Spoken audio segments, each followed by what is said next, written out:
عمروں نے بیان کیا، کہا میں نے عائشہ رضی اللہ عنہا سے سنا، انہوں نے فرمایا کہ ہم مدینے سے رسول اللہ صلی اللہ علیہ وسلم کے ساتھ نکلے تو ذوالقعدہ کے 5 دن باقی رہ گئے تھے۔ ہمارا ارادہ صرف حج ہی کا تھا۔ پھر جب مکے کے قریب پہنچے تو رسول اللہ صلی اللہ علیہ وسلم نے فرمایا کہ جن کے ساتھ ہدی نہ ہو وہ بیت اللہ کا طواف کر کے حلال ہو جائیں۔ عائشہ رضی اللہ عنہا نے فرمایا کہ پھر ہمارے پاس بقرہ عید کے دن گائے کا گوشت لایا گیا تو میں نے پوچھا کہ یہ کیا ہے؟ اس وقت معلوم ہوا کہ رسول اللہ صلی اللہ علیہ وسلم نے اپنی بیویوں کی طرف سے قربانی کی ہے۔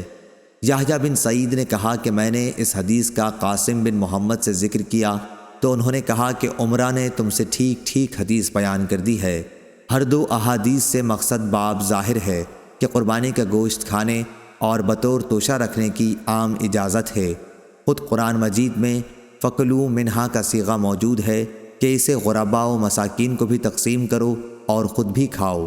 صحیح بخاری حدیث نمبر 1720۔